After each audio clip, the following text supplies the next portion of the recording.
డబ్బులు అడిగిండు, డబ్బులు ఇవ్వకపోతే ఈ విధంగా బ్లాక్ మెయిల్ చేస్తుందని ఒక ఆరోపణ చేస్తుంది. దానికి తోడుగా ఏమన్నారు, ఇంకా ముందుకెళ్ళేసి ఈయన ఒకవేళ ఈయనే మొత్తం ఎక్కుంటాడు, ఒకవేళ అనలేదు అని అంటే గుడిలా అడిబట్టలతో పోవాలని చెప్పి. వాస్తవానికి వాళ్ళు మట్టి దొంగలు, బూడిద దొంగలు, మా ఇక్కబట్టిల పేద ప్రజలను శ్రమను దోసుకునేటోళ్ళు, అది కూడా ఇంకా చిన్నపిల్లలతో పని చేసుకొని అనేక విధాల కేసులలో ఎక్కువ వ్యక్తులు. అట్లాంటి వాళ్ళు మా మీద ఆరోపణ చేసినా కానీ ఇవాళ మేము ఇక్కడికి రావడం జరిగింది.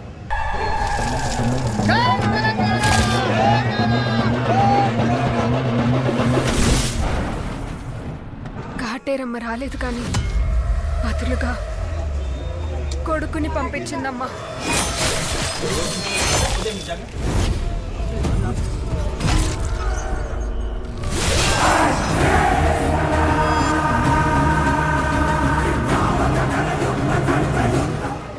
తల్లి మీద ప్రమాణం చేసి చెప్తున్నా, వీధిలో కానీ మట్టిలో కానీ జరుగుతున్న పోరాటంలో ఎక్కడ కూడా డబ్బుల ప్రమేయం కాలేదు, డబ్బులు అడగలేదు.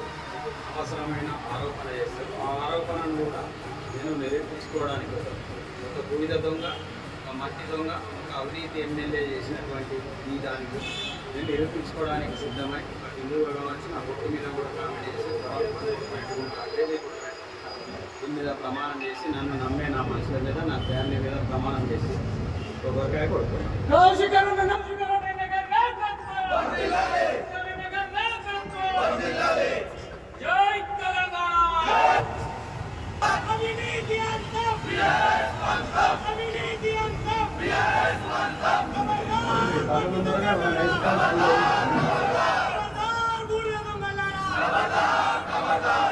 అసలు దొంగలెవరు అని ఆయన చేసే దొంగలెవరని ఇక్కడ బీఆర్ఎస్ పార్టీ ప్రశ్నిస్తుంటే తిరిగి మీరే ఇది అక్రమంగా చేస్తున్నారని చెప్పి ఒక దొంగ ఆలోచనలు, ఒక దొంగ ప్రతిపాదన పెట్టుకుంటా వాళ్ళు చేస్తున్నారు.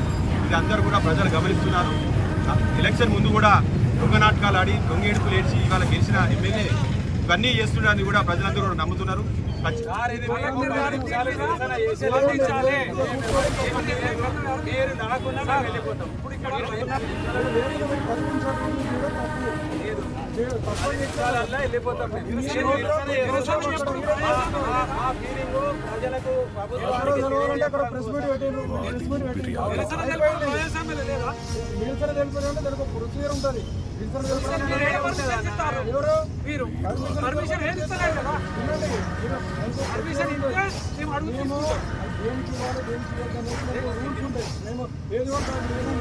కలెక్టర్ గారు దీని మీద స్పందించాలి.